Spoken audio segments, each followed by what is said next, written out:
আচ্ছা, এগুলোর উদ্দেশ্য কি? কি করবেন এগুলা? এগুলো আমি পালবো ইনশাল্লাহ। আমি পাইলে ইনশাল্লাহ বড় করে ডিম পারে যে চিন্তা ভাবনা আমি করতে আছি। নেটের সাজদা পাইলাম।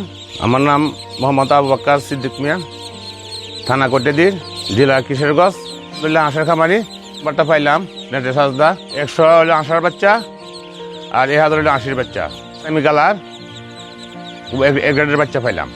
আমরা যে বাচ্চা দিছি সেই বাচ্চা আপনি পাইছেন? হ্যাঁ পাইছি, বাচ্চা পাইছি, খুব সুন্দর বাচ্চা পাইছি, সবাই ভালো বাচ্চা পাইছি। পাই আমি অনেক খুশি হইলাম, আলহামদুলিল্লাহ। ভাই আমার জন্য ভালো দোয়া করি, মঙ্গল করি, আরো যে আমরা খামারে আরো যে লোক পান এরকম আশা করি, এরকম দোয়া করি আমার জন্য, আরো যে আশার বাচ্চা বেচতে পারেন। এই যে বাচ্চা পাইছেন সব কি কালার বাচ্চা? সব বাদামি কালার বাচ্চা। আচ্ছা, এগুলোর উদ্দেশ্য কি? কি করবেন এগুলা? এগুলো আমি পালবো ইনশাল্লাহ। আমি পাইলে ইনশাল্লাহ বড় করে ডিম পারে যে চিন্তা ভাবনা আমি করতে আছি। ইনশাল্লাহ। আপনি কি অন্য কাস্টমারদেরকে আমাদের থেকে বাচ্চা নিতে বলেন? হ্যাঁ, আর বলবো আমি ভালো বাচ্চা হয়েছে, আর বলবো আরো খামারি ইনশাল্লাহ বলবো যে আমি এই খামার তাই বাচ্চা নেওয়ার জন্য। এর আগে আপনি কি করতেন? এর আগে মুরগি পালতাম ভাইজান। মুরগি পাইলে অনেক লস মস খাইলাম। শেষ পর্যন্ত চিন্তা ভাবনা করলাম যে আমি আশার বাচ্চা তুললাম, আশার বাচ্চা পালবো।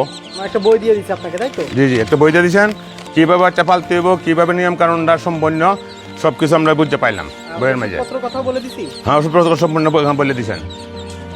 ঠিক আছে ভাই, আপনার জন্য শুভকামনা থাকবে। আর আমাদের আলহামদুলিল্লাহ আশিক খামারের জন্য দোয়া করবেন। আল্লাহ হাফেজ। আল্লাহ হাফেজ।